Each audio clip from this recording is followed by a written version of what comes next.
الحمد لله رب العالمين، والصلاة والسلام على رسوله الكريم وعلى آله وصحبه أجمعين ومن تبعهم بإحسان إلى يوم الدين. يا إخواني البررة، اسمي ذكوان واسم والدي عمران، وأنا أدرس في الجامعة التي مشهورة وتعد في الجامعات الكبار للهند، الموسوم بالجامعة الإسلامية تعليم الدين دابيل. إني أريد أن أقدم أمامكم انطباعاتي بهذه الدورة التدريبية.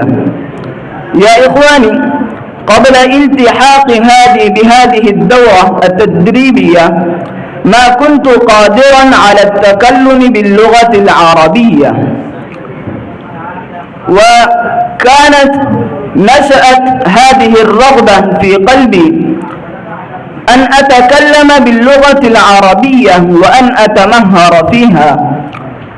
فمنذ ما سمع بهذه الدورة التدريبية فأنا أشتاق إلى التحاق هذه الدورة التدريبية.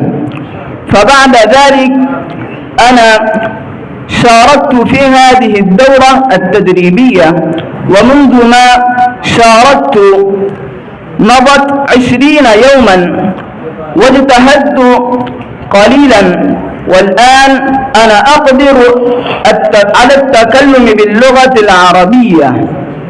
وأنا أدعو الله تبارك وتعالى، وأيضا أرجو الله تبارك وتعالى أن يقدم هذه الدورة التدريبية إلى الأمام يوما فيوما. أكتفي بهذه الكلمات.